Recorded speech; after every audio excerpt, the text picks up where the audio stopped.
أما بعد فأعوذ بالله من الشيطان الرجيم بسم الله الرحمن الرحيم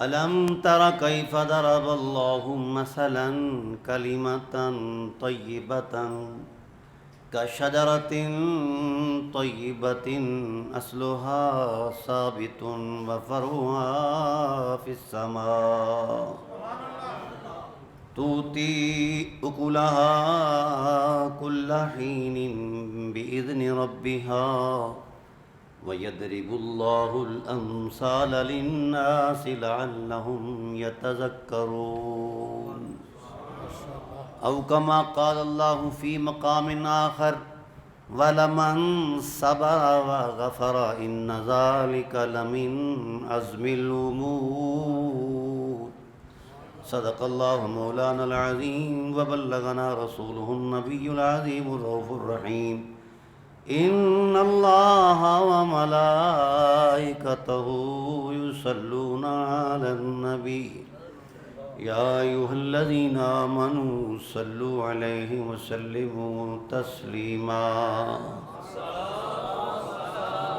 الصلاة والسلام عليك يا سيدي يا رسول الله وعلى آلك وأصحابك يا سيدي يا حبيب الله اللهم صل على سيدنا ومولانا محمد وعلى آل سيدنا ومولانا محمد كما صليت على إبراهيم وعلى آل إبراهيم إنك حميد مجيد.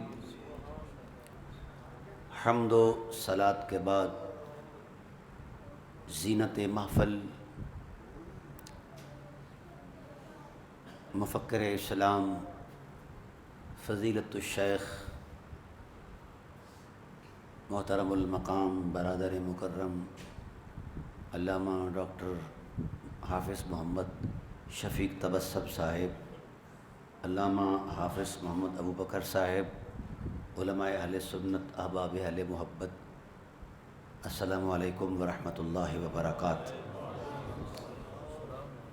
آج کی یہ خوبصورت جو نشست ہے یہ اپنے عنوان کے اعتبار سے عظیم بھی ہے اور حسین بھی ہے،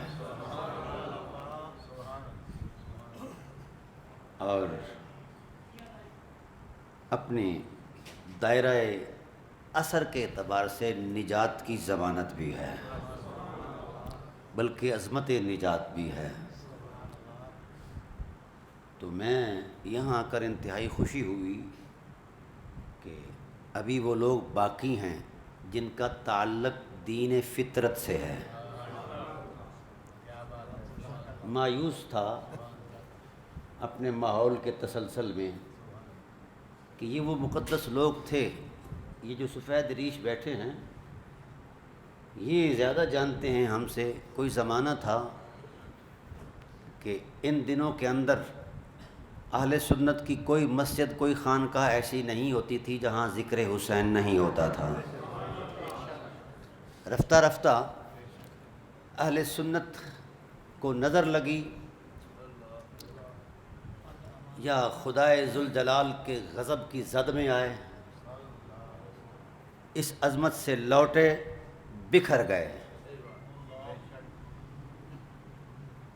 تو مجھے حیرت ہو رہی ہے کہ یہ 7-8 دن سے تسلسل پذیر ہے یہ پروگرام، اور احباب آپ سن رہے ہیں علماء سے. میں دل سے کہتا ہوں اللہ اس عظمت ذوق کو سلامت رکھنا. جن لوگوں نے اس انتظام انصرام اہتمام میں حصہ لیا اللہ ان کے گھروں میں اپنی نور کی بارش نازل فرما، رحمت کا سرور عطا فرما. یاد رکھنا نبوت نے ایک نشاندہی فرمائی، جب تک کائنات کے باسی میرے حرم سے وابستہ رہیں گے. بڑا خوبصورت جملہ ہے. جب تک کائنات کے باسی میرے حرم سے وابستہ رہیں گے، قیامت نہیں آئے گی۔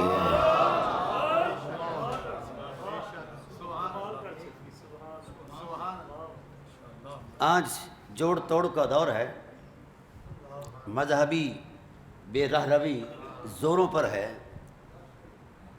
سید عالم صلی اللہ علیہ وآلہ وسلم نے ایسے حالات کو دیکھ کر غم کا اظہار فرمایا، روئے بڑے غضبناک طریقے سے۔ اصحاب رسول نے کہا جہاں پناہ عالم، آپ روئے ہو، کس چیز نے آپ کو اتنا غمگین کر دیا کہ آپ پھوٹ پھوٹ کر رو رہے ہیں؟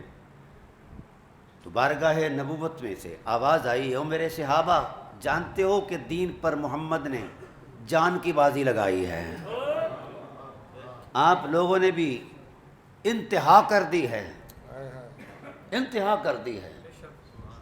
آپ کی محبتوں کا خدا کا عرش گواہ، ملائک گواہ، خدا گواہ، قرآن گواہ، کائنات گواہ، عرب کی سنگلاخ زمین کا ذرہ ذرہ گواہ ہے۔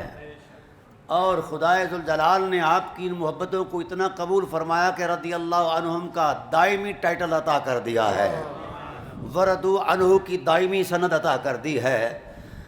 تو میں دیکھ رہا ہوں یہ ساری محنتیں اپنے مقام پر، اپنے عروج پر، اپنی قبولیت میں جب درجہ عروج پر پہنچی ہیں، لیکن ایک وقت آ رہا ہے میری امت پر کہ ستفترق امتی، میری امت ٹوٹ جائے گی، فرقہ فرقہ ہو جائے گی، فرقہ فرقہ ہو جائے گی۔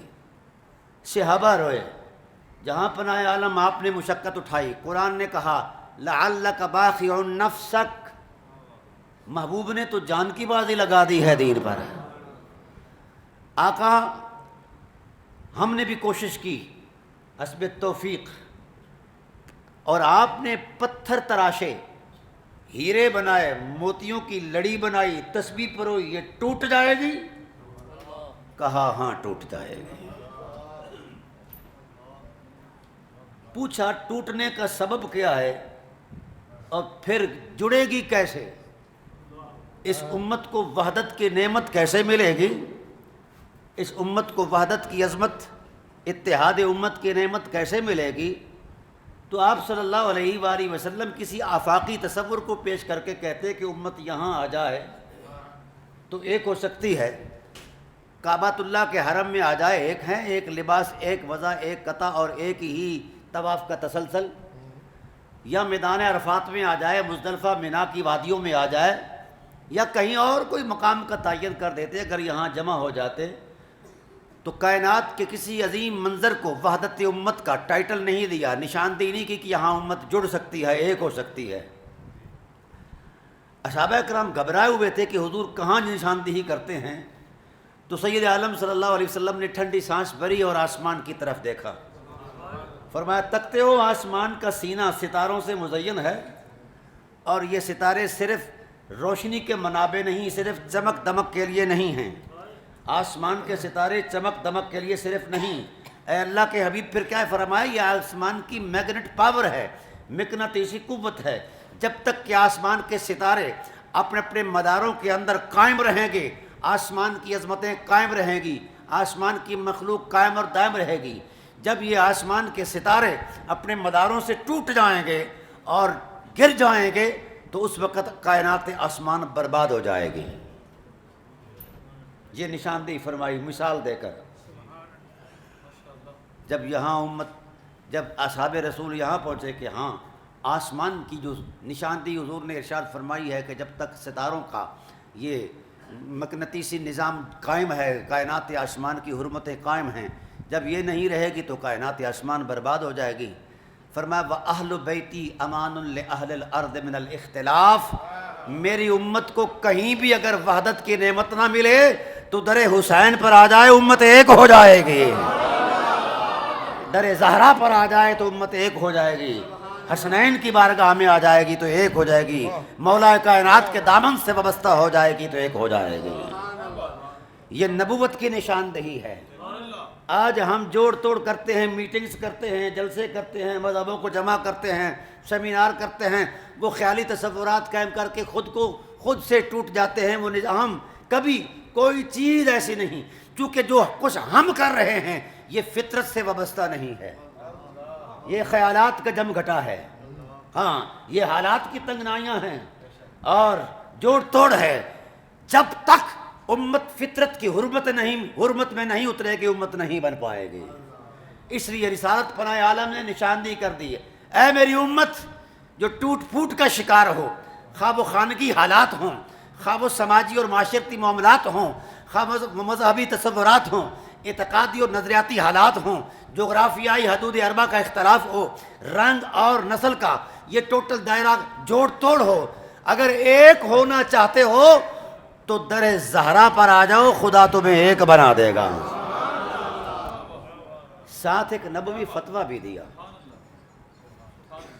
آج ہم میٹنگ کرتے ہیں یہ فلاں مسلک کا آیا ہے، فلاں مسلک کا آیا ہے، سب سے پہلے تو یہ مسلکی شناخت ہی جھوٹی ہے، اس کے پیچھے تصور بطور دلیل کائنات میں کوئی وجود ہی نہیں ہے، یہ خیالات کا امیزہ ہے، شخصی اور علاقائی تصورات پر ہم نے مسلکوں کا جوڑ توڑ رکھا، یہ کائنات کا بدترین جھوٹ ہے، کیونکہ قرآن اور اسلام نہ علاقائی ہے نہ شخصی ہے،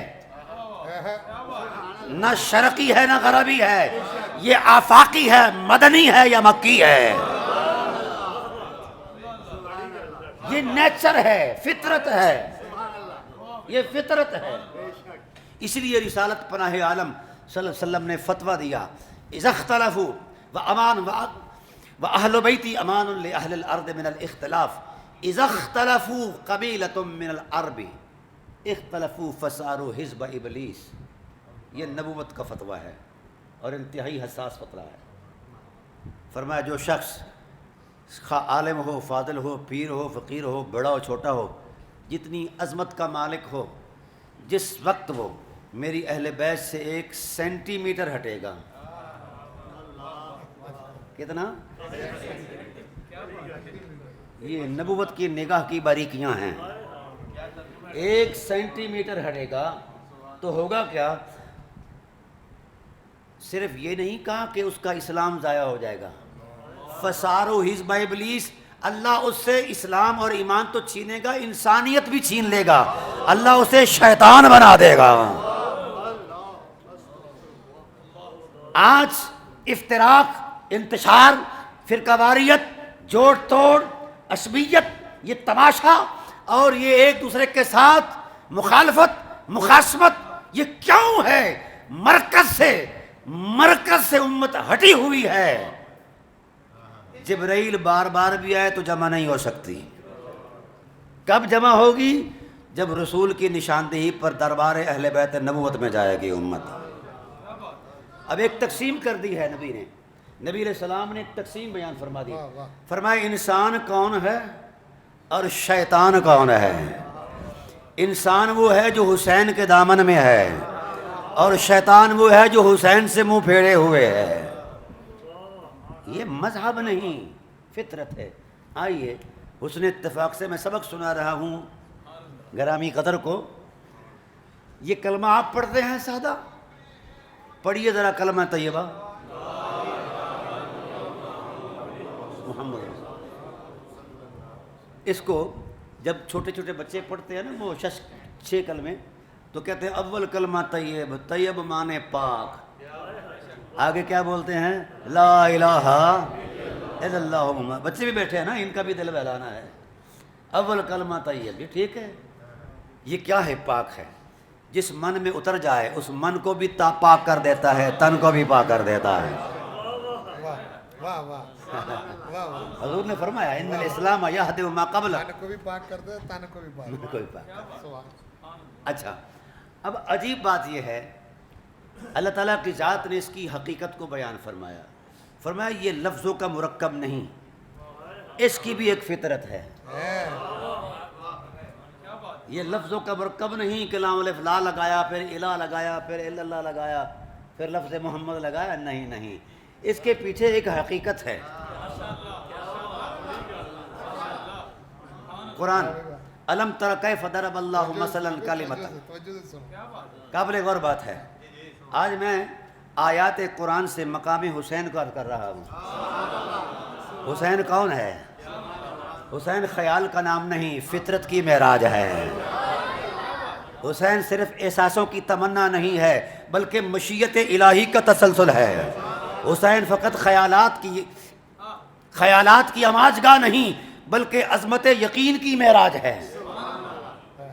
آئیے الم تر کیف ضرب اللہ، سورہ ابراہیم، الم تر کیف ضرب اللہ مثلا کلمۃ، کلمہ طیبہ کی کمیت اور کیفیت کے اعتبار سے اور ساتھ ساتھ کلمہ طیبہ کی حقیقت کو اللہ نے بیان فرمایا۔ اے حبیب تیری بیدار چشم نبوت نے یہ دیکھا نہیں؟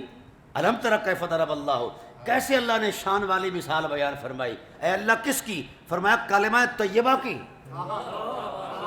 اے اللہ کلمہ طیبہ کی مثال کیا ہے؟ فرمایا کشجرۃ طیبۃ، یہ ایک پاک درخت ہے، یہ ایک پاک درخت کی طرح ہے۔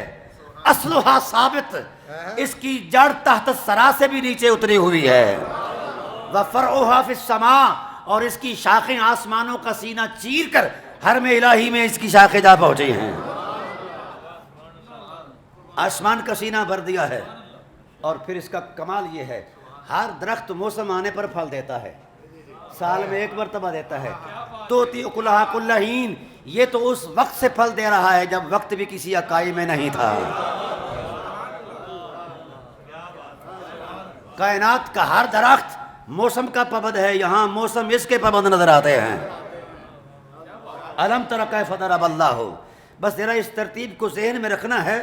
آج ہم معراج حاصل کریں گے اپنے ایمان کی، جب ہمارا ایمان بوسہ زن ہوگا در زہرا پر، جب ہم بوسہ دیں گے عقیدت کا حضرت حسین کی حرمت مآب خاک کی حرمت پر۔ اللہ اکبر، بڑی قابل غور بات۔ ناظرین محترم کا سامعین محترم، الم تر کیف ضرب اللہ، کیا خوبصورت مثال ہے جو اللہ نے بیان فرمائی، اللہ نے خود بیان فرمائی۔ یہ تو پاکیزہ درخت ہے، اصلھا ثابت، اس کی جڑ بڑی مضبوط ہے۔ فرعھا فی السماء، اس کی شاخوں نے آسمان کے سینے کو بھر دیا ہے۔ توتی اکلھا کل حین، یہ ہر وقت پھل دیتا ہے، اور اس وقت سے پھل دے رہا ہے جب وقت بھی وقت کی اکائی میں نہیں تھا۔ یہ لفظ ہین جو ہے یہ ظرف زمان مبہم کے لیے ہے، وقت کا وہ دورانیہ جس کی نہ ابتدا کا کسی کو علم ہو نہ انتہا کا علم ہو، یعنی یہ وہ درخت ہے یہ اس وقت سے پھل دے رہا ہے جب وقت بھی کسی تصور میں نہیں تھا، اور اس وقت تک پھل دیتا رہے گا، اس وقت تک پھل دیتا رہے گا جب وقت اپنے پیمانے میں نہیں رہے گا۔ کل حین بإذن ربھا، اس درخت کو پانی کھاد نہیں ملتا، اللہ کے حسن کے جلووں سے یہ پھل دیتا ہے۔ اللہ کا اذن جو ہے اس کے اندر مؤثر فطرت ہے، ہر وقت اذن الہی اس کے ساتھ وابستہ ہے۔ یہ بات سمجھ رہی ہیں؟ چلیے، وَيَضْرِبُ اللَّهُ الْأَمْثَالَ لِلنَّاسِ، اللہ نے سادی مثال بیان کر دی ہے، کیوں؟ لعلہم یتذکرون، تاکہ سینے مدینے ہو جائیں۔ ایسے ہے۔ اب جب یہ آیت نازل ہوئی تو اصحاب رسول بیٹھے تھے، حضور علیہ السلام نے فرمایا او قینقاع کی وادی والو، او فلاں ہو، او فلاں ہو، فلاں فلاں، تم کاشتکار ہو، درختوں سے بھی آشنا ہو، ان کے مزاج سے بھی آشنا ہو، اور جڑی بوٹیوں سے بھی آشنا ہو، جو چیز اگتی ہے زمین کے سینے پر اس کو تم جانتے ہو، تمہارا کاروباری رویہ ہے، معاملہ ہے، سب کچھ تو جانتے ہو۔ بتاؤ جس درخت کی حرمت کو خدا نے بیان فرمایا ہے اور کلمہ طیبہ کی حرمت کے تقدس میں بیان فرمایا ہے، ذرا یہ تو بتاؤ ایسا درخت کون سا ہو سکتا ہے جو اتنا بڑا ہو، جو اتنا بڑا ہو اور اتنا وسیع ہو اور اتنا فیض بار ہو کہ وقت اس کا انتظار نہ کرے، وقت اس کا انتظار کرتا پھر ہے، یہ وقت کا انتظار نہ کرے۔ اب اصحاب رسول ایک دوسرے سے پوچھنے لگے کہ کیا بتائیں۔ بات چلی، چلتی چلتی درخت کی لمبائی چوڑائی پر آئی تو کسی نے کہا جی جس کی شاخوں کا رخ اوپر ہوتا ہے وہ کھجور کا درخت ہے اور لمبا بھی ہوتا ہے۔ کسی نے کچھ کہا، کسی نے کچھ کہا، تو رسالت پناہ عالم صلی اللہ علیہ وسلم نے فرمایا تم اہل زباں ہو، اسلوب قرآن کچھ اور کہہ رہا ہے، تم کچھ اور کہہ رہے ہو۔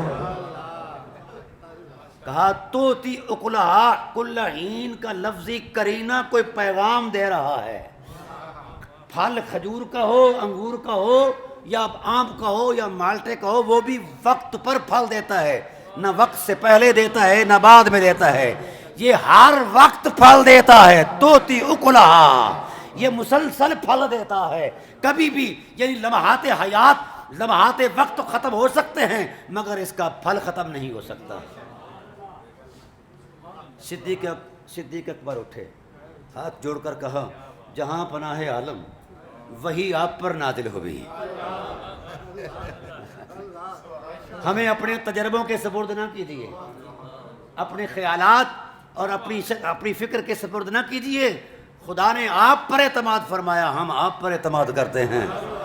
اس درخت کی نشاندہی آپ ہی کر سکتے ہیں، وہ کہاں ہے، کیسا ہے، اور اس کا حجم اتنا ہے، وہ کون سی ایسی پاکیزہ زمین ہے جہاں اس کو بیجا گیا ہے، وہ کہاں ہوگا، اس کے پھل کی نوعیت کیا ہے، صورت کیا ہے۔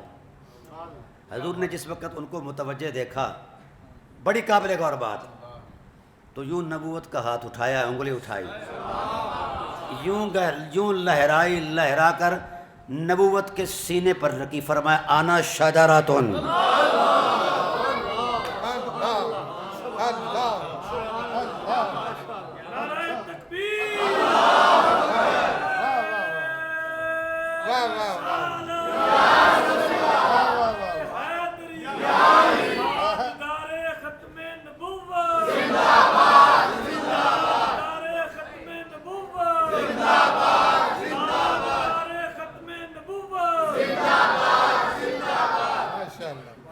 انا شجرۃ، میں وہ درخت ہوں۔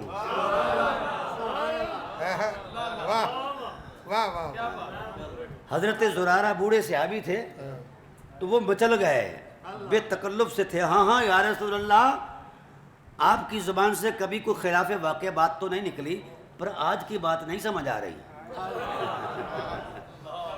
انا شجرۃ، یہ کیا ہوا، انا شجرۃ، آپ درخت ہیں۔ حالانکہ درخت کی شاخیں ہوتی ہیں، شگوفے ہوتے ہیں، شگوفوں میں پھل ہوتے ہیں، ٹہنیوں پر پتے ہوتے ہیں، ہوا کا جھونکا آتا ہے تو آکسیجن دیتا ہے، کاربن ڈائی آکسائڈ کا خاتمہ کرتا ہے، اور آپ نے خود اپنے پیکر نبوت کو درخت کہا۔ شاخیں کہاں ہیں، شگوفے کہاں ہیں، پھل کہاں ہیں، پتے کہاں ہیں؟ تو رسالت پناہ عالم نے فرط محبت میں فرمایا ہاں پھل بھی ہیں، پتے بھی ہیں، شاخیں بھی ہیں، شگوفے بھی ہیں۔ آقا صورت کیا ہے؟ فرمایا انا شجرۃ ولقاؤھا علی بن ابی طالب۔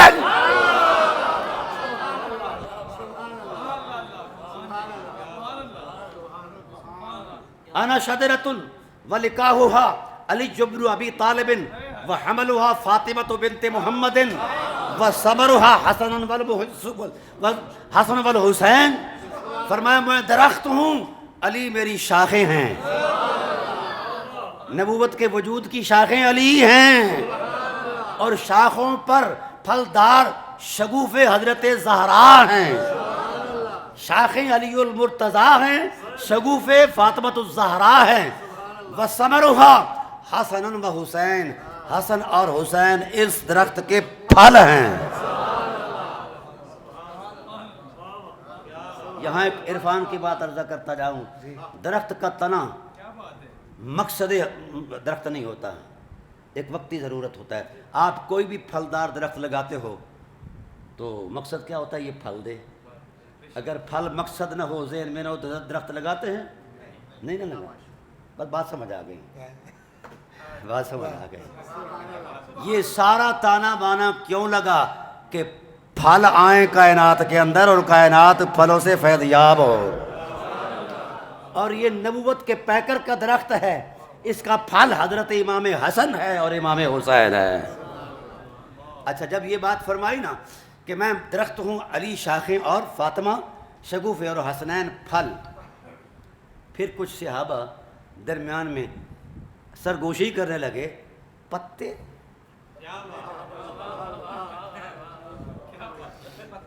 اب حجم تو پورا ہو گیا، فطری تقویم تو پوری ہو گئی، مگر وہ جو رونق درخت ہوا کرتی ہے عادت اور فطرت میں وہ پتے ہیں۔ تو میرے رسول نے تبسم فرمایا پوچھتے ہو پتوں کے بارے میں؟ ہائے ہائے، پھر دہرائی بات، انا شجرۃ ولقاؤھا علی وحملھا فاطمۃ وثمرھا حسن وحسین۔ فرمایا والمحبون اہل بیتی ورقھا انا فی الجنہ لقاؤها فی الجنہ حملها فی الجنہ ثمرها فی الجنہ حقا حقا حقا او کما قال. فرمایا میں درخت، علی شاخیں، زہرا شگوفے، حسنین پھل، جتنے ان سے محبت کرتے ہیں، جس طرح درختوں کے پتے وجود درخت کا حصہ ہوا کرتے ہیں، اے پاکستانیوں، انگلستانیوں، تورستانیوں، کالے ہو گورے ہو، محبت حسین میں جڑ جاؤ. جب تم جڑ جاؤ گے تو نبوت دامن پھیلا کر کہے گی کہ جس طرح درختوں کے پتے وجود درخت کا حصہ ہوا کرتے ہیں، حسین سے محبت کرنے والے وجود محمد کا حصہ ہوا کرتے ہیں.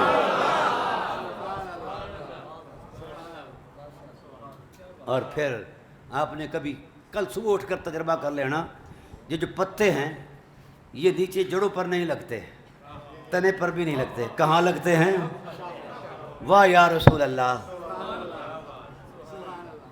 اور واہ آپ کی محبت اور آپ کی آل کی محبت.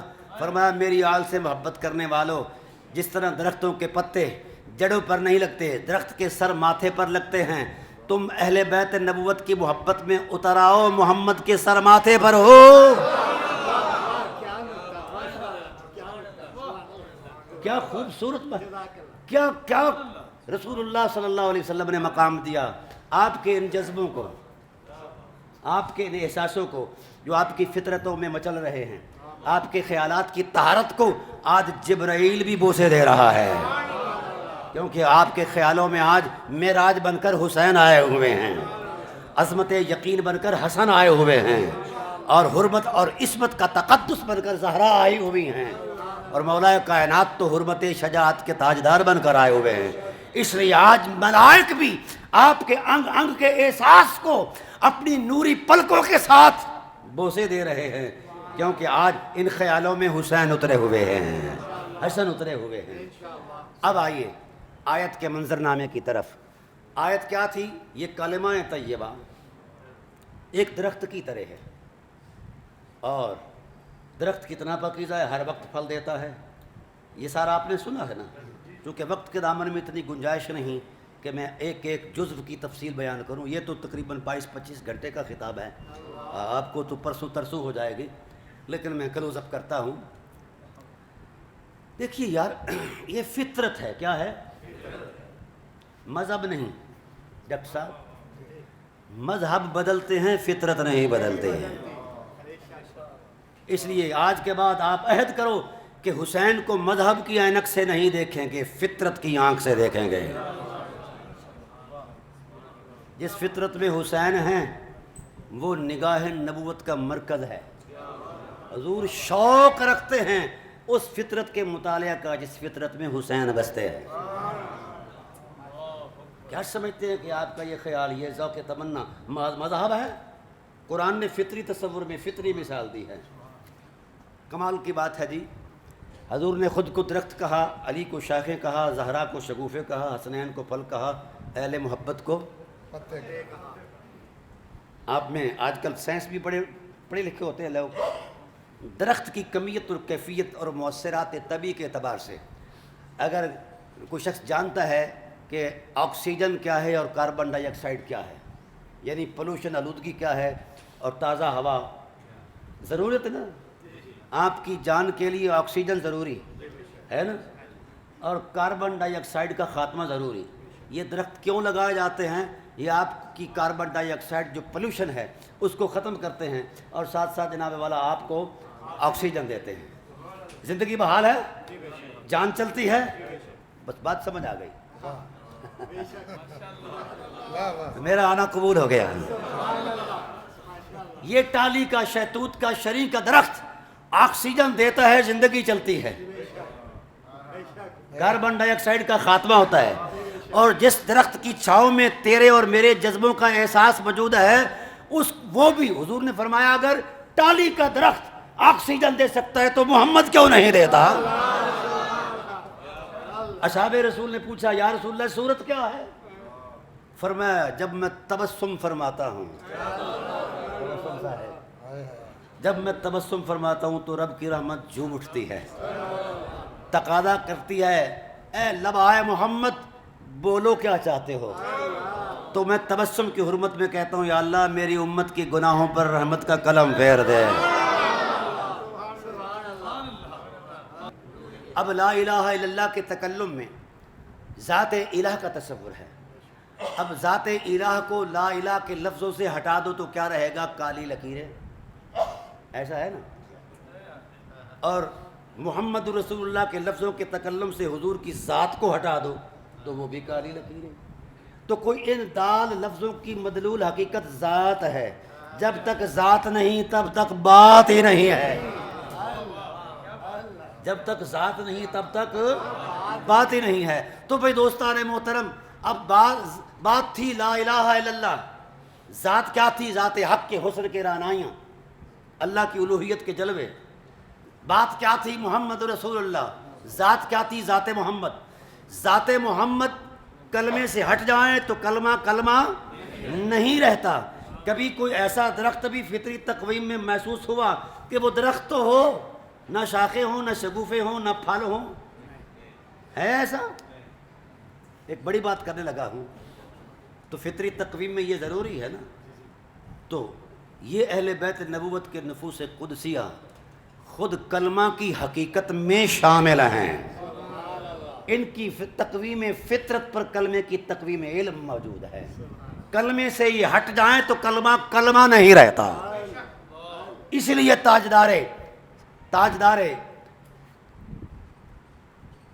اپنا اجمیر شریف نے کہا، تاجدار اجمیر شریف نے کیا کہا تھا؟ شاہ است حسین، بادشاہ است حسین، دین است حسین، دین پناہ است حسین، سرداد نہ داد دست در دست یزید، حق کا کے بنائے لا الہ است حسین ہے. چلے ہم تھوڑا سا قرآن ہی پڑھ لیتے ہیں. یہ تو ہو سکتا ہے فرط جذبات ہوں، کیونکہ آج کل کے علماء جو ہے نا جی، وہ اپنی ذہنی جوڑ توڑ کا پہلے ایک ذائچہ بڑھاتے ہیں، پھر جو ذہن کے مطابق ہو دلیل اسے قبول کرتے ہیں. خواہ 5 مرتبہ بھی اللہ کسی بات کی تقید کرے تو کہتے ہیں نہیں ذہن نہیں مانتا، مذہب نہیں مانتا، مسلک نہیں مانتا، میرے حضرت نہیں مانتے. بھئی تیرے حضرت تے وہی نازل ہوئی نہیں مان قسمن خواہ تو نال تیرا حضرت. قرآن اصل ہے. اب آئیے، رسول دو عالم صلی اللہ علیہ وسلم تشریف فرما ہیں، لیٹے ہوئے ہیں، اصحاب رسول ارد گرد کھڑے ہیں دست بستہ. قرآن کی آیت آئی. اللہ تعالیٰ کی ذات نے علماء یہود پر لعنت کی. حضور کو اس بات پر حیرت ہوگی. کہا پروردگار عالم، علم وجہ عظمت و فضیلت ہے اور آج اہل علم پر لعنت کر رہا ہے. اس وقت رسول اللہ کا وجود کانپنے لگ گیا. تو اگر صاحبان علم لانتی ہیں تو پھر علم کون پڑھے گا؟ تو آواز آئی میرے حبیب، لیم بِأَلْسِنَتِهِمْ وَطَعْنًا فِي الدِّينِ. میں علم کی بنیاد پر ان پر لعنت نہیں کر رہا. ان کے من میں جو پلیتی ہے، یہ کتابیں پڑھ کر بھی تیری ذات پر انگلی اٹھاتے ہیں اور تجھے اتنا کہتے ہیں کہ یہ محمد بن عبداللہ ہے، یہ بنو ہاشم سے ہے. یہ نہیں سمجھتے کہ محمد کے سر کے بال سے کے آخری کونے سے لے کر پاؤں مبارک کے آخری کونے تک ذات محمد عین دین ہے. وَطَعْنًا فِي الدِّينِ، دین پر انگلی اٹھاتے ہیں. اب جو نقشہ عرض کر رہا ہے نا فقیر، اس پر غور کرنا. اتنے میں حسین آئے، میرے نبی کریم صلی اللہ علیہ وسلم کے پاؤں پر چڑھے تو حضور تڑپ گئے. کہا حسین تیرا یہ مقام تو نہیں ہے، آگے آ. حسین آگے آئے. پھر کہا یہ بھی نہیں، اور آ. جب سینہ نبوت آیا تو حسین لپٹ گئے. اصحاب رسول کو حیرت ہوئی کہ رسالت پناہ عالم صلی اللہ علیہ وسلم کے اس مقام پر تو قرآن نازل ہوتا ہے اور حسین یہاں آ کر بیٹھ گیا ہے. حسین یہاں آ کر بیٹھ گیا ہے. اس کو اتنا خیال نہیں، بچے تھے. وہ کہا یجلس لقا، یہ جو چھوٹا بچہ ہے یہاں آ کر بیٹھ گیا ہے. حیرت ہوئی. اس حیرت کو نبوی بصیرت نے دیکھا اور کہا کیا وہ لوگوں، تم سمجھتے ہو کہ حسین وہاں بیٹھ گیا ہے جہاں قرآن نازل ہوتا ہے؟ یعنی قرآن کے قرآن کا جو محبت ہے اس کا احترام نہیں کیا اس لکا چھوٹے بچے نے. کہاں یا رسول اللہ بظاہر تو یہی ہے, یہ تو قرآن کریم کا مرکز اور منزل من اللہ ہونے کا یہ مرکز ہے, یہاں ہمارا تجلیات کا نزول ہوتا ہے, یہاں بچہ آ کر بیٹھ گیا ہے. بچہ کبھی پکیزہ ہوتا ہے کبھی غیر پکیزہ ہوتا ہے. آقا ہم نے تو اس لیے کہا, آقا علیہ السلام نے حسین کو یوں چوما اور لہرایا. جانتے ہو ابھی جبرائیل آئے تھے, انہوں نے کہا ہے محمد تیرا سراپا عین دین ہے, تیرا سراپا عین دین ہے, سر مبارک کے بال سے لے کر پاؤں مبارک کے ناخن تک دین ہے, یہ جانتے ہو؟ کہاں ہاں یا رسول اللہ, بھی آیت آئی ہے ہم نے سنا ہے. فرمایا خدا نے مجھے دین کہا, میں حسین کو دین کہتا ہوں. بات تھوڑی سی آگے ہے, ابھی بات تھوڑی سی آگے ہے. آپ قرآن پاک کا جائزہ لے علم سے لے کر والناس کے سین تک. دین, لفظ دین جتنی مرتبہ آیا ہے معنی کیا ہے اس کا؟ میں چھوٹی سی مثال دیتا ہوں. جب کفار مکہ نے کہا کہ اے محمد صلح کر لیتے, آپ نے فرمایا آیا ہی صلح کے لیے ہوں. کہا آؤ پھر. کہا جی ایسا کرو, 1 ماہ کے اندر 1 دن کے لیے آپ ہمارے بتوں کی پوجا کریں اور ہم سارا مہینہ آپ کے خدا کی پوجا کریں گے.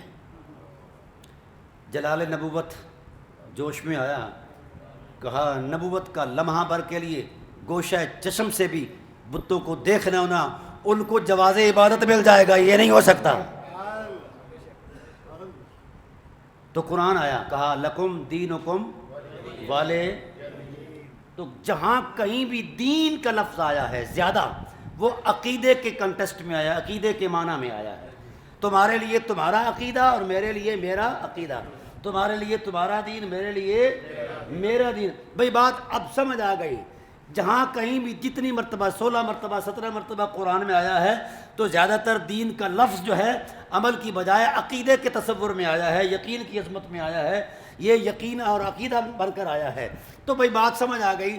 جب قرآن کریم کے ٹائٹل میں یہ بات موجود ہے کہ لفظ دین عقیدے کی نشاندہی کر رہا ہے تو بات سمجھ آ گئی.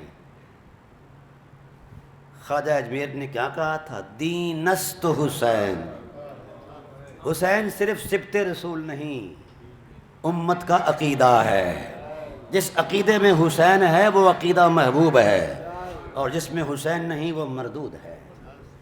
اور جس نماز میں حسین نہیں وہ نماز بھی مردود ہے, نمازی بھی مردود ہے.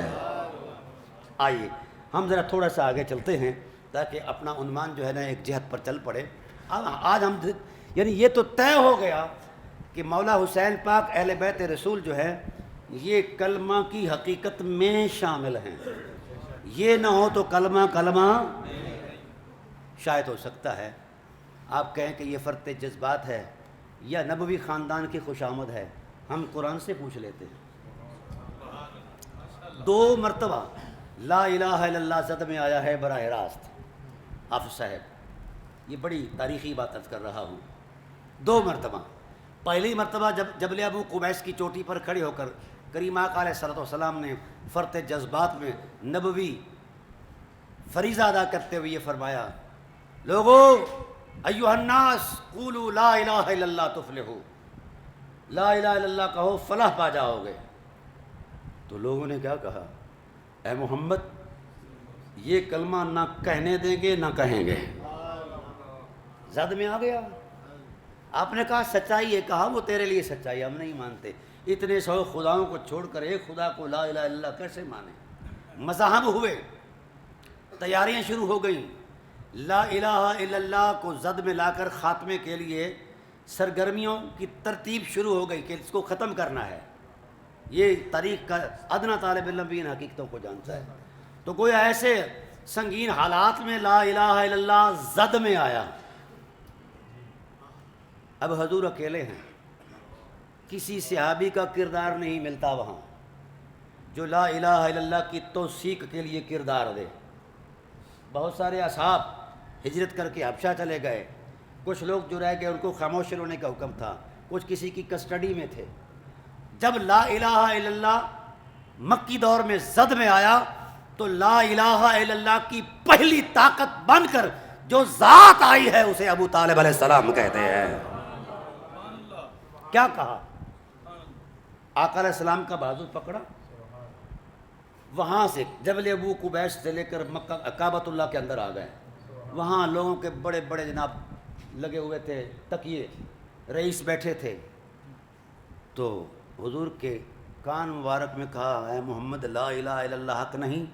کہا اے ام محترم اس سے بڑا حق ہی کوئی نہیں۔ کیا محمد رسول اللہ سچ نہیں؟ کہا اس سے بڑا سچ ہی کوئی نہیں۔ تو پھر یوں حضور کا بازو اونچا کیا، کہا فصدع بعمرک ما علیک غضاضۃ، میرے سونے محبوب باں کٹ کے آنکھ لا الہ الا اللہ محمد رسول اللہ۔ آپ کو میں نے پنجابی میں سنایا ہے، یعنی دھڑلے سے کہو لا الہ الا اللہ محمد رسول اللہ۔ حضور نے پھر مڑ کے دیکھا کہ حالات کی سنگینی ہے، یہ تو مجھے نہیں کہہ رہے تھے، آپ اعلان کروانا چاہتے ہیں۔ فرمایا واللہ لن یصلوا الیک بجمعہم حتی ابسط فی التراب دفینا، میرے محبوب جب تک ابو طالب کے وجود میں سانس ہے کوئی آنکھ تیری طرف نہیں دیکھ سکتا۔ وہ کفار مکہ پھڑ پھڑائے، اپنے حسب روایت اٹھے، تو سب سے پہلے اسلام کی تاریخ میں جس تلوار نے سب سے پہلے حمایت نبی کے اندر، حمایت شریعت کے اندر اپنا کردار دیا ہے، وہ ابو طالب کی تلوار ہے۔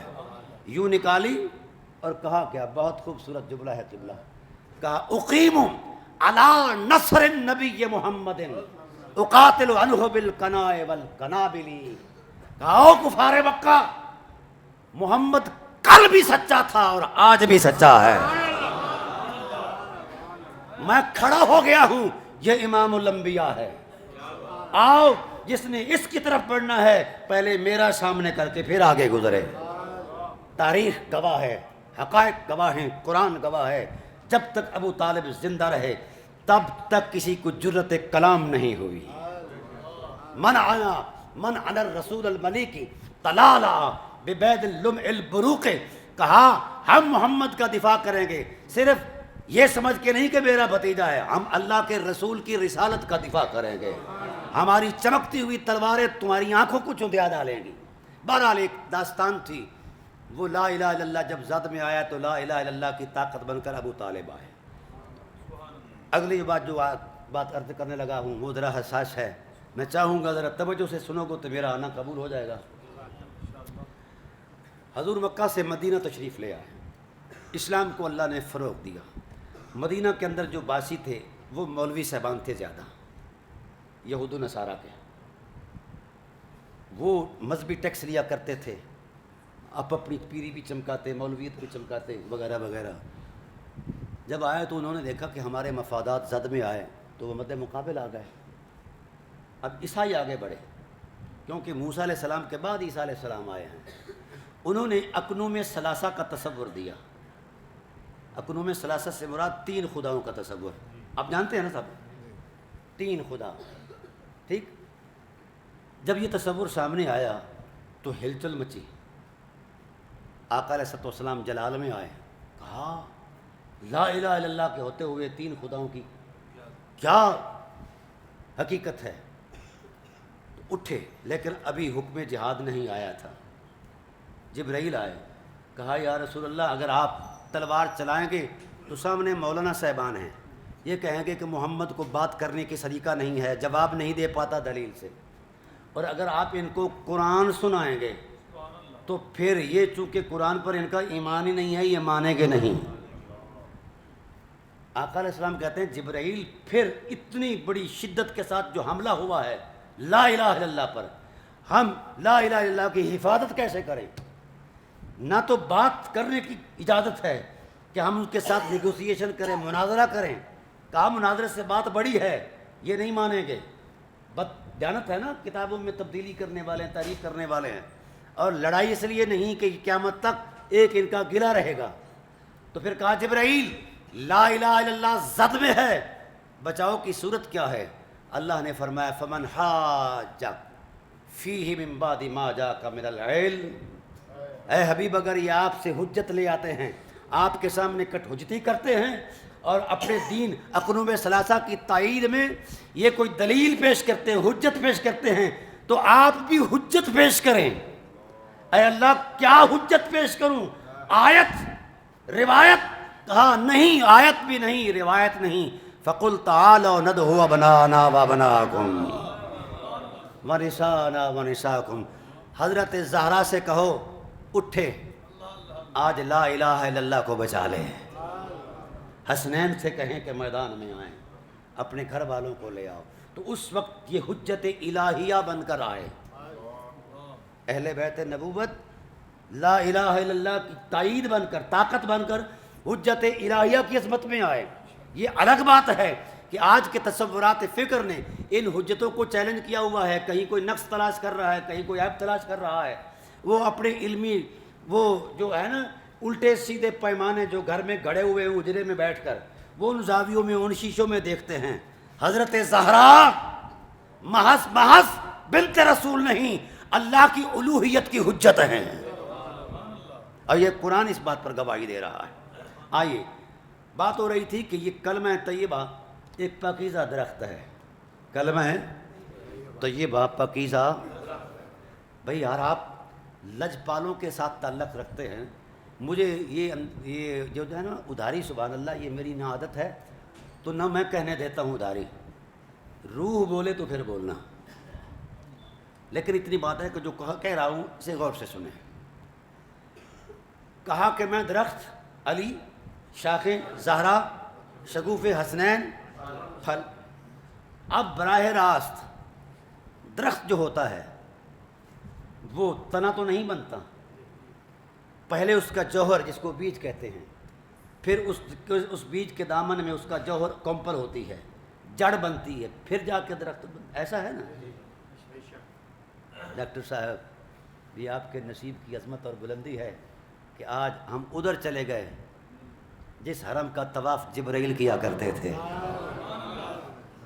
حضور کا سارا پیکر مؤثر شریعت ہے نا، حضور نہ ہو تو شریعت نہیں بنتی۔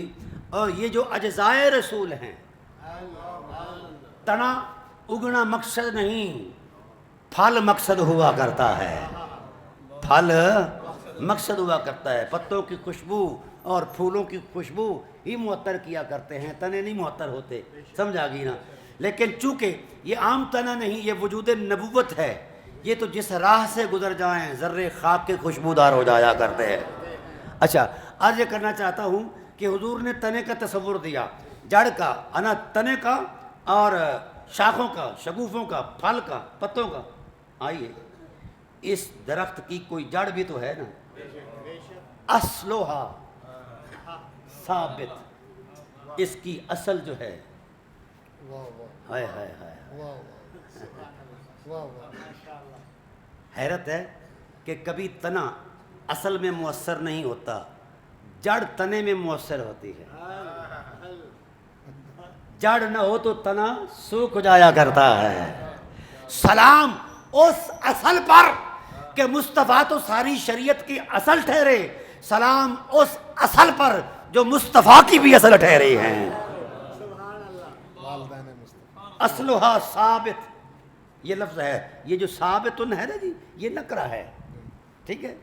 یہاں بڑا ایک سبق دیا ہے قرآن کریم نے کہ جڑ بڑی مضبوط ہے۔ کیوں؟ جڑ کب مضبوط ہوتی ہے؟ جب اسے بیماری نہ لگی ہو، آلودگی نہ لگی ہو، سیونک نہ لگی ہو، کوئی ایسی چیز نہ لگی ہو۔ قرآن کہہ رہا ہے اصلها ثابت، محمد تیری اصل اتنی پاکیزہ ہے جہاں پاکیزگیاں بھی طواف کرتی ہیں۔ اصل عربی میں ام کو بھی اصل کہتے ہیں، ام کو ماں کہتے ہیں، اور اصل کو بھی ماں کہتے ہیں۔ سلام اس ماں پر جو میرے محمد کی اصل ہے، اور سلام اس باپ پر جو اصل کے لیے جوہر کا کام دے رہا ہے۔ بھائی اگر یہ خیالات کی دنیا ہے، یہ جو خیالات کی دنیا ہے، ہاں اصل کا بیان ہو گیا۔ ہاں، یہ اس لیے کر رہا ہوں یہ اس لیے کر رہا ہوں، آپ کو اس طرف اس لیے لے جا رہا ہوں کہ حسین محض فطری محسوس نہیں، حسین مشیت کا تسلسل ہے، اور اس کا جو سفر ہے بڑا پرانا ہے۔ حسین کی ترکیب فطرت کے لیے خدا کو کتنا اہتمام کرنا پڑ گیا ہے، حضرت زہرا کی عصمت کی حرمت کو بیان کرنے کے لیے خدا کو کتنا کچھ کرنا پڑ گیا ہے۔ مشیت الہی رکی نہیں، پیچھے ہائے ہائے ہائے، اوپر جاؤ۔ ہاں یہاں تھوڑا سا روکوں گا۔ آپ آیت پڑھتے ہیں ان اللہ ملائکتہ یصلون، پڑھتے ہو، معنی بھی جانتے ہو، مجھ سے زیادہ جانتے ہو۔ اللہ اور فرشتہ درود بھیجتے ہیں، تم بھی درود بھیجو۔ اصحاب رسول نے سنا تو بڑا عام سا ایک کلیہ کہا علمنا الصلاۃ، آقا سلام تک کا طریقہ جانتے ہیں، سلام نہیں، صلاۃ نہیں آتا، علمنا، ہمیں سکھاؤ۔ اب حضور یہاں رکے، قبلہ بڑی خوبصورت بات ہے، یہ میری نہیں، کیا بات، قرآن کی ہے۔ حضور یہاں رکے، صحابہ کے مزاج اور ان کے ظروف دیکھے، کیا یہ صلاۃ کی حقیقت سے آشنا ہیں؟ دیکھا کہ صلاۃ کے مرتبے تک ان کی نگاہیں اور علم نہیں پہنچ سکتا ہے، اس لیے ان سے کہا قولوا اللہم صلی علی، خدا سے کہو کہ وہ بھیجے، تمہارے خیال کے تصورات سے کہیں بلند ہے مرتبہ صلاۃ۔ اچھا، یہ علماء تشریف فرمائیں، ان کی تفنن طبع کے لیے ایک ذوق محبت کا ایک جزیہ پیش کرتا جاؤں۔ یہ جو لفظ صلاۃ بولتے ہیں، اس کا معنی اکثر اوقات لکھا ہوتا ہے درود۔ بھائی درود کا معنی کیا ہے؟ اور کوئی چھلانگ لگائے تو رحمت کر دیتا ہے، بھائی رحمت کا معنی کیا ہے؟ امام ابو حنیفہ علیہ الرحمہ رکے، کہا آج تک کوئی اس حقیقت کی کمیت اور کیفیت کو نہیں بیان کر پایا، صلاۃ کیا ہے؟ انہوں نے کہا کہ ہر ایک نے حسن الوہیت کے دریا میں غوطہ لگایا، جب کامل استغراق ہوا، جو اللہ نے کیپیسٹی کے مطابق محسوس کیا، وہ معنی القا کر دیا۔ ابو العالیہ کا بیان بخاری کے اندر موجود ہے، بہت سارے بیانات ہیں۔ امام صاحب فرماتے ہیں میں نے بھی غوطہ لگایا، مجھے خیرات ملی، اور خیرات بھی مجھے علی المرتضیٰ کے فیضان سے ملی ہے، کیونکہ میرا وجود علی المرتضیٰ کی خدمتوں کی خیرات ہے، ٹھیک ہے نا؟ تو صلاۃ کا معنی انہوں نے، ہم چونکہ حنفی ہے نا جی، اس لیے چلو ہم اپنے امام کی بات کر لیتے ہیں۔ وہ کہتے ہیں صلاۃ کا معنی ہے وَهُوَ الْاِعْتِنَاءُ ان اللہ وملائکتہ یعتنون بشانہ النبی یا ایھا الذین آمنوا اعتنوا بشانہ النبی۔ اعتنا کا معنی ہے ساری کائنات سے ہٹ کر، یکسو ہو کر کسی حرمت کی طرف تکتے رہنا، اور فیض بار نگاہوں سے ادب و عزم و عظمت محبت کی نگاہ سے تکتے رہنا۔ اور علماء کے تفنن طبع کریے، جملے کی دو حیثیتیں ہوتی ہیں، یا فعلیہ ہے یا اسمیہ، اور اس کی خصوصیات بھی ہیں جو اضافی معنی پر دلالت کرتی ہیں۔ اگر جملہ اسم سے شروع ہو تو اسمیہ، فعل سے شروع ہو تو فعلیہ۔ اگر جملہ اسمیہ ہو تو اس کا معنی ہے استمرار اور تسلسل، اور جملہ فعلیہ ہو تو اس کا معنی، اس کا خاصہ ہے تجدد اور تحدث۔ اچھا، یہ وہ جملہ ہے جس کے اندر دونوں حقیقتیں موجود ہیں، یہ فعلیہ بھی ہے اور انا کی وجہ سے اسمیہ بھی ہے۔ تو اب طے یہ ہوا حسب قاعدہ اللہ اپنے الوہی تسلسل کے ساتھ ہر لمحے نئی شان سے اعتنا کرتا ہے، ذات محمد کو تکتا ہے۔ اب یہاں تک تو بات تھی نا، بیٹا رک جائیے، ہر روز کھاتے پیتے رہتے ہیں، بیٹھ جاؤ، ڈسٹرب نہ بیٹا کرو، چلتے رہے گا۔ میں تھوڑا سا کلوز کرتا ہوں مضمون کو۔ اب یہ جملہ اسمیہ بھی تھا اور فعلیہ بھی تھا، یصلون علی النبی کے کنٹیسٹ میں اللہ تجدد اور تحدث کی عظمت میں ہر لمحے نئی شان بیان کرتا ہے، اور پھر کیسے لمحہ بھر کے لیے بھی خاموش نہیں رہتا، مسلسل کر رہا ہے۔ بے کب سے کر رہا ہے؟ جب کب بھی نہیں، وہ ازل سے لگا ہوا ہے اور ابد تک لگا رہے گا۔ اچھا، اب آئیے جو چیز آپ کو عرض کرنا چاہتا ہوں۔ حضور نے فرمایا کہ یہ آیت آئی، اس کا معنی میں بیان کر رہا ہوں، قولوا اللہم صلی علی محمد۔ بات تو یہاں تک تھی، یصلون علی النبی کا تقاضا یہی تھا کہ نبی پر درود بھیجو۔ نبی نے فرمایا کہ قرآن کا معنی پورا نہیں ہوگا۔ آقا معنی آیت کیسے پورا ہوگا؟ فرمایا مجھ پر بھی درود ہو اور میری آل پر بھی درود ہو۔ تو جو نفوس قدسیہ معنی قرآن بن کر منصہ شہود پر آئیں، ان پر بحث ہو سکتی ہے؟ نہیں ہو سکتی۔ اچھا، جو عرض کرنا چاہتا ہوں اعتنا کامل توجہ کے ساتھ، اے اللہ تیری یہ کائنات، اس کا اتنا بڑا تانا بانا، اور پھر تیری توجہات کا مرکز یا محمد کی ذات ہے یا آل محمد ہے، تو کائنات کے تصورات کو کس کے سپرد کیا ہے؟ کہا مجھے اے حبیب تیری حرمتوں کی قسم، فل مدبرات امرا، کائنات کا نظم ہم نے مدبرات کے امر کو دے دیا ہے، بس ہم فارغ ہو کر تجھ پر اور تیری آل پر درود پڑھتے ہیں، اعتنا کرتے ہیں۔ اب چھوٹی سی مثال آپ کو سائنسی دے جاؤں تاکہ آپ کے یقین میں اور بلندی آ جائے۔ بڑی خوبصورت بات، یہ جو پتھر ہیں، پتھر آپ نے دیکھے نا، بجری بھی پتھر، یہ جو مسجدوں میں لگاتے ہیں یہ بھی پتھر، بدلتی ہے نا کوالٹی، کیوں بدلتی ہے تو جنس تو پتھر ہے، کوالٹی کیوں بدلی؟ ان پتھروں پر سورج کی شعاؤں کا انعکاس زیادہ ہوتا ہے۔ جب دو پہاڑوں کا سنگم ملے اور 1000 سال تک سورج اعتنا کرتا رہے اپنی روشنیوں کے ساتھ، توجہ متوجہ رہے، تو جب وہ 1000 سال ہوتا ہے تو وہ پتھر ریفائن ہو کر لال یاقوت بن جاتا ہے، لال یاقوت بن جاتا ہے، یاقوت اپنے لال یمن بن جاتا ہے، جواہرات بن جاتے ہیں، وہ پتھر اسی سے پیدا ہوا ہے، لیکن اس پر سورج کا اعتنا ہے۔ کتنی دیر تک؟ 1000 سال تک۔ 1000 سال تک پتھر کو سورج دیکھے تو وہ پتھر نہیں بنتا رہتا، لال بن جاتا ہے، روشنیاں دیتا ہے۔ میرا رب ازل سے محمد کو بھی تک رہا ہے اور آل محمد کو بھی تک رہا ہے۔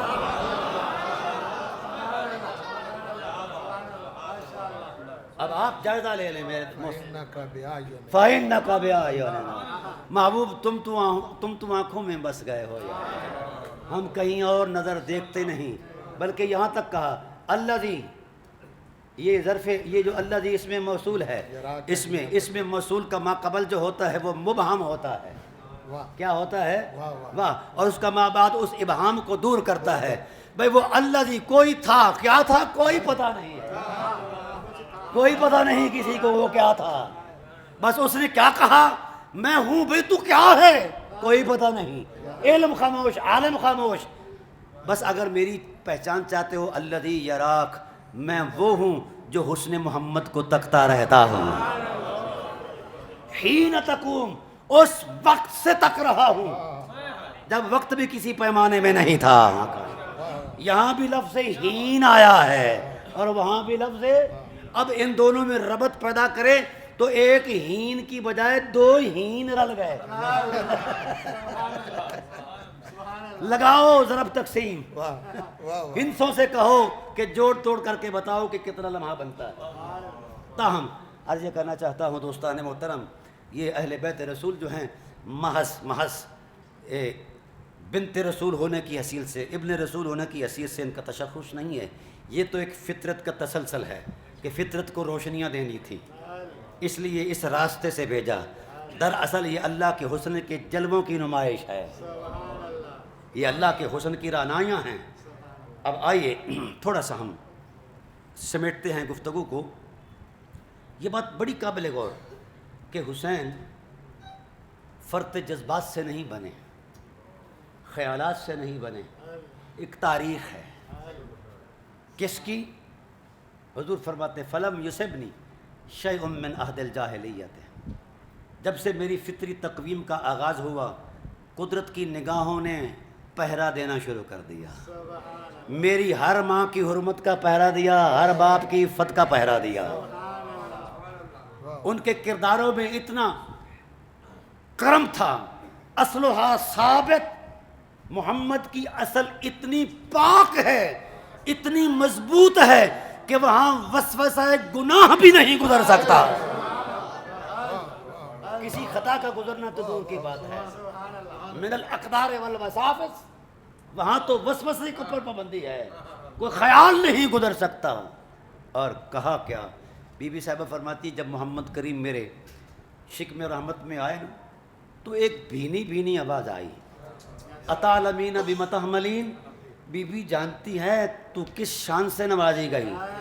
کہا اس لفظوں میں مٹھاس اتنی تھی کہ میری روح کا آنگ آنگ مست ہو گیا، ذوق سے سرشار ہو گیا، لیکن آواز دینے والا نظر نہیں آتا. ادھر ادھر تکتی ہوں، اجنبی میں اکیلی تھی، خامن تو سر پر تھا نہیں، تو میں اس اجنبیت کے ماحول میں تکتی کون ہے. ایک مرتبہ میں نے تڑپ کر کہا او مہربان، تیری آواز میری اجنبیت کو دور کر رہی ہے، بتا سکتے ہو کہ تم اس شفقت کا پیمانہ کیا رکھتے ہو، کون ہو؟ تو آواز آئی بی بی محمد کا خدا تسلیاں دے رہا ہے. سب سے پہلے جس نے مبارک دی حضور کی ولادت پر. بڑا ایک عجیب جملہ ہے قبلہ حضور کی والدہ کریمہ کا. وہ کہتی ہیں کہ مجھے آواز آئی اوہنی ایک یا آمنہ بنت وہب، اے آمنہ بنت وہب تجھے مبارک ہو مبارک ہو. مٹھاس تو وہی تھی لیکن آواز میں وہ شناسائی نہیں تھی. تو کہا ہم خدا سب سے پہلے مبارک دینے آئے ہیں. اور بڑا جملہ ہے، فرمایا حتیٰ غیب عنی، ہوا یہ کہ محمد کریم جب پیدا ہوا تو مجھ سے غائب کر دیے گئے. میں ممتا تھی، تڑپ اٹھی کہ بڑے ارمانوں کا ترجمان ہے محمد کریم، بڑی امیدوں کی عظمت ہے، تو کہاں غائب ہو گیا؟ تو ایک تسلی کا نور آیا، سکینہ میرے قلب پر اترا. تو اس نور میں آواز تھی کہ بی بی تیرے انتظار کے لمحات 9 ماہ تھے، تو 9 مہینوں کے اندر اتنی بےتاب ہو گئی. ہماری انتظار دیکھ، ہم اس محبت اور حرمت کو تکنے کے لیے ازل سے انتظار کر رہے ہیں، ہم اس وقت سے انتظار کر رہے ہیں. اس لیے پہلا حق ہمارا بنتا ہے، پہلے ہم جلوہ کریں گے پھر تمہیں دکھائیں گے. قرآن کریم کی آیت آئی، اے لوگو اس خاندان کو صرف فطری محسوس نہ سمجھنا. لقد جاءکم رسول من انفسکم عزیز علیہ ما عنتم حریص علیکم بالمؤمنین رؤوف الرحیم.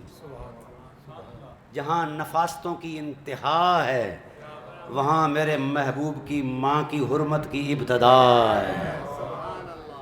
آقا علیہ الصلوۃ والسلام نے خطبہ دیا. یہ بھی یاد رکھے اہل بیت نبوت کی حرمت میں حضور نے کئی مرتبہ 100 سے زائد خطبے دیے ہیں. کتنے؟ 100 سے زائد. کہا کیا؟ ہر خطبے کا عنوان کیا ہوتا؟ اذکرکم اللہ، تمہیں اپنی اہل بیت کے بارے میں اللہ سے ڈر آتا. جب تک امت اس نقش قدم پر چلتی رہی امت رہی، جب اس سے لوٹ گئی تو پھر یزید بن گئی. ہاں یہ کردار ہے.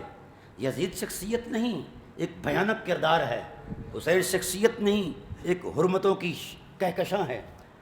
میں عرض کرنا چاہتا ہوں کہ سرکار دو عالم جو پہلا خطبہ دیا نا اسی حوالے سے، اور اس خطبے کی حرمت میں آپ نے 48 آیتیں بطور حوالہ پیش کی. میں چھوٹا سا نقشہ پیش کرتا ہوں.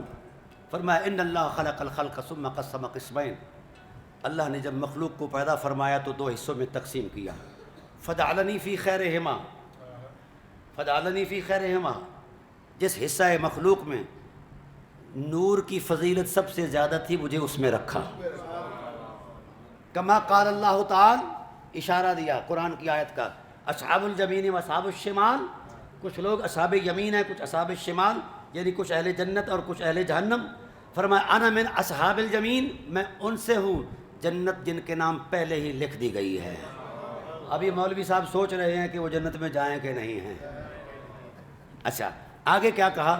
انا من خیر اصحاب الیمین، میں ان سے بھی ان سے ہوں جس سے اوپر جنت کے تصورات ہی ختم ہو جاتے ہیں، جس سے آگے جنت کا احاطہ ہی کوئی نہیں ہے. پھر میں ثم قسم قسمین ثلاثا، پھر ان 2 حصوں کو 3 حصوں میں تقسیم کیا. کما قال اللہ تعالی اصحاب المیمنہ و اصحاب المشأمہ. اصحاب المیمنہ سے مراد دائیں ہاتھ والے یعنی جنتی، اور مشأمہ سے مراد بائیں ہاتھ والے یعنی جہنمی. فرمایا کچھ ایسے ہیں والسابقون السابقون، کچھ ایسے ہیں جو جنت جن کے قدموں کے بوس سے لے کر نیچے رہ گئی وہ جنت سے بھی اوپر چلے گئے. انا من السابقین، میں ان سے ہوں جو وہ ہیں جنت جن کے قدموں کے بوس سے لیتی ہے. انا من خیر السابقین، ان میں بھی ان سے ہوں جو سب سے اوپر ہیں. اصحابہ کرام کو تجسس ہوا جہاں پناہ عالم پھر وہ کدھر ہیں؟ نہ مشرق کے تعینات، نہ مغرب کے، نہ ادھر نہ ادھر. جنت بھی 7ویں آسمان کے اوپر ہے اور اوپر کے ملاقات کا آپ جانتے ہیں وہ کیا ہے، کدھر گئے؟ ابھی یہ تجسس بھرا سوال آیا ہی تھا، جبرائیل آ گئے، کہا میرے حبیب ان سے کہہ دو ادھر ادھر نہیں گئے، اولئک المقربون، وہ اللہ کے حریم ناز میں آئے، اللہ ان کے قریب ہوا، وہ خدا کے قریب ہو گئے ہیں۔ پھر وہاں حضرت حنیف انہوں نے سوال کر دیا، جہاں پناہ عالم اس قربت کا تصور کب سے قائم ہوا؟ یہ جو آپ کے والدین کو قربت کی حرمت ملی ہے یہ کب سے ہے؟ تو ارشاد فرمایا یہ اس وقت سے ہے جب وقت بھی کسی اکائی میں نہیں تھا۔ میرے اہل حرم، میرے اہل بیت، خواہ امہات کی صورت میں ہوں، آبا کی صورت میں ہوں، اولاد کی صورت میں ہوں، یہ اللہ کے حرم میں رہنے والے تھے شروع سے ہی، یہ اللہ کی قربتوں میں تھے، اللہ ان کی قربتوں میں تھا، یہ اللہ کی تسبیح کرتے، عالم عمر کے اندر یہ اللہ کی تسبیح کرتے۔ جب تسبیح میں شور ہوتا، جب ولولہ ہوتا تو نور کے فرشتوں کو بھی شعور آتا کہ انہیں بھی تسبیح کرنی ہے، تو ان کی تسبیح کے پیچھے فرشتے کی تسبیح ہوتی تھی، اور پھر یہ خدا کی تسبیح بولتے، خدا ان پر درود پڑھتا ہے۔ تو جن پر اللہ اس وقت سے درود پڑھ رہا ہے اور اعتنا کر رہا ہے، ہم ان کی شان کو کہاں سے شروع کریں؟ کہاں سے شروع کریں؟ ہم ایسے لوگوں کی شان کو کہاں سے شروع کریں؟ بولیے، کوئی ہے دائرہ کار، دائرہ فکر، کوئی مذہب کے تصورات؟ اس لیے حضور کا وجود فطرت میں مؤثر دلیل، اور حضور کی ذات میں والدین محمد مؤثر دلیل، یہ مؤثر المؤثر ہیں۔ بدبخت ہے وہ امت جو کلمہ مصطفیٰ کا پڑھتی ہے مگر اصل محمد کا احترام نہیں کرتی۔ یہ نہ دیکھو کہ یہ امام کعبہ ہے، یہ بیت المعمور کا مولوی ہے، نا نا نا نا نا، منصب مرتبے کوئی نہیں، جہاں فطرت ہے وہاں مذہب نہیں، جہاں ابوین محمد ہیں۔ حضور نے فرمایا قرآن پڑھا کرو تمہیں میری سمجھ آئے،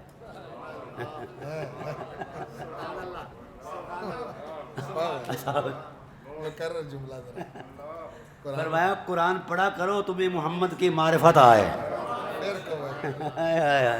قرآن پڑھا کرو تمہیں محمد کی سمجھ آئے۔ آقا کہاں سے پڑھا کریں؟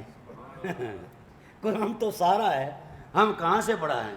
تو آپ نے سورہ انفال کی آیت پڑھائی، یا ایھا الذین آمنوا استجیبوا للہ وللرسول اذا دعاکم لما یحییکم واعلموا ان اللہ یحول بین المرء وقلبہ وانہ الیہ تحشرون۔ یہ آیت پڑھائی، آپ نے کہا، اصحاب نے کہا یا رسول اللہ اس آیت میں کیا بیان کرنا چاہتے ہو؟ فرمایا یہ سعید بن مالا سے پوچھو۔ سعید بن مالا صحابی ہیں، میرے خیال عشرہ مبشرہ میں بھی ہیں۔ اچھا، یہ نماز پڑھ رہے تھے، عین نماز میں حضور نے آواز دے دی۔ اب یہ عجیب دوراہے پر کھڑے ہو گئے کہ اللہ کی بارگاہ میں کھڑے ہیں اور آواز مصطفیٰ کی آ گئی ہے۔ اگر خدا کو چھوڑتے ہیں تو خدا ناراض، وہ سادہ لوحی کا تصور تھا، اگر حضور پر لبیک نہیں کہتے تو حضور ناراض، پریشان ہو گئے نا۔ ایسے حالات میں بس دل میں ایک ہی بات ہے کہ جلدی جلدی دونوں کو راضی کر لیتا ہوں، جلدی جلدی نماز بھی پڑھ لیتا ہوں، یہ بھی راضی ہو جائے گا وہ بھی راضی ہو جائے گا۔ جلدی جلدی نماز پڑھی، لیکن اس جلدی کرنے میں بھی کچھ دیر تو لگی۔ تو کریم آقا نے فرمایا کہ جب میں نے آواز دی تھی اے سعید، تو نے فوراً لبیک کیوں نہیں کہا؟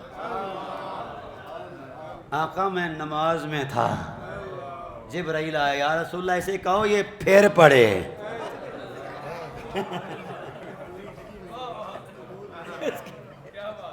یہ پھر پڑھے، یا ایھا الذین آمنوا استجیبوا للہ وللرسول، اے ایمان والو جب تم حالت نماز میں ہو رسول بلائے عین نماز میں، اب نماز توڑنا واجب ہے، امر ہے نا، اور مطلق عن القرینہ ہے۔ مطلق عن القرینہ جو امر ہوتا ہے وہ وجوب کا باعث ہوا کرتا ہے، مؤثر ہوا کرتا ہے۔ رسول نماز پڑھیں، صحابی نماز پڑھ رہا ہو، عین نماز میں رسول آواز دے، اب صحابی پر واجب ہے نماز توڑ دے۔ فرمایا یہ امت کے لیے ہے، اور لوگوں یہ امت کے لیے ہے کہ امت نماز میں ہو، محمد آواز دے، نمازیں توڑنا واجب۔ کیوں؟ قرآن کہتا ہے لما یحییکم، اب نماز توڑنا زندگی ہے. نہیں پڑھو گے، نہیں توڑو گے، تسبیح کرتے رہو گے تو موت ہے. مزاج یار اتنا حرمت مآب ہے، خدا نے دین کی لکیریں ہی یہاں سے شروع کی ہیں. اور ایک جملہ بولا، کہا کہ تم اس بات کے پابند ہو قیامت تک رسول کے آوازے پر نمازیں قربان کر دو، اور میں نبوت والی نماز پڑھ رہا ہوں. اینے نماز میں میری سادی اماں سادی آواز دے، کہے وے محمد لأحببتو، مجھے محبوب ہوگا کہ نبوت والی نماز توڑ کر حضرت آمنہ کے قدموں کے بوسے لوں. اتنی بڑی ماں ہے میری، اتنی بڑی ماں ہے. اصلها ثابت، اصلها ثابت. قرآن کہتا ہے اس کا کردار تو دیکھو، جس کا کردار یہ ہو تو بیٹا محمد ہی پیدا کرتی ہے وہ. اصلها ثابت وفرعها فی السماء. آئیے، میرے خیال میں آپ کی نماز کا وقت ہو گیا ہے، ہم تو آوارہ منش لوگ ہیں. یہ بات پیغام کے طور پر آل محمد سے وابستگی محض ایمان نہیں، بقائے ایمان ہے. کیا ہے؟ بقائے ایمان کی ضمانت ہے. یہ میرے جملے نوٹ کر لیں اپنے دل پر، میرے جملے دل پر نوٹ کریں. بقائے ایمان کی، یہ میں نہیں کہہ رہا، مصطفیٰ کہہ رہے ہیں. حضور عالم نجا میں ہیں، اصحابہ کرام پتہ چلا کہ حضور ہم سے جدا ہو رہے ہیں تو تڑپ گئے. یا رسول اللہ، جس رخ کو تک تک کر جیا کرتے تھے اب وہ حرم الہی میں جا رہا ہے، ہم کدھر جائیں گے؟ صحابہ کی بے تابیت دیکھی تو رسول نے یوں نظر اٹھا کر کہا، میں لجپال رسول ہوں، میں تمہیں اکیلا نہیں چھوڑوں گا. آقا پھر آپ کی ذات کے بعد آپ کو تلاش کرنا ہو تو کہاں کریں؟ آپ کو پانا ہو تو کہاں پائیں؟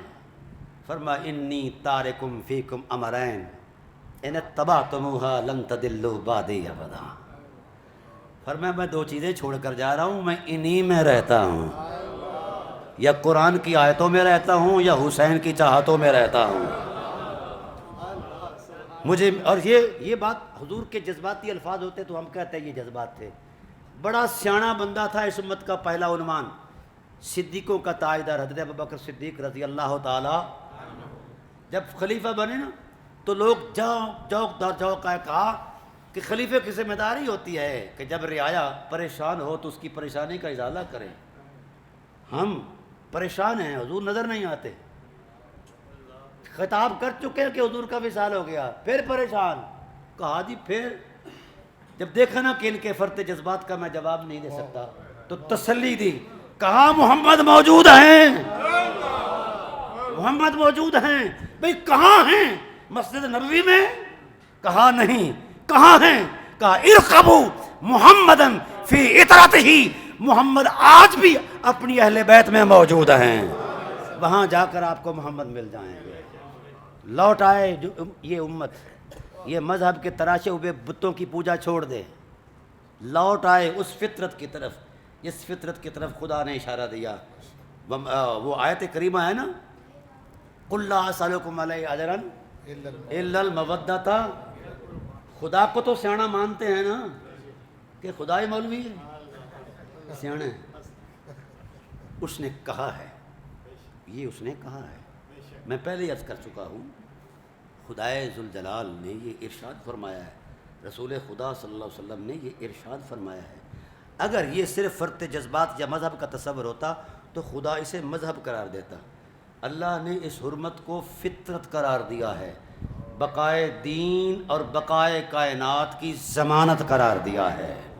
لوٹ آؤ، حسین کے دامن میں آؤ، حسن کے دامن میں آؤ، زہرا کی حرمت میں آؤ، مولا کائنات کی حرمت میں آؤ. اور یاد رکھنا ان کا ترازو حرام ہے. یہ توبہ کریں وہ علماء، جتنے بھی مذہبی تصورات ہیں، ان کا ترازو کائنات میں بنا ہی نہیں.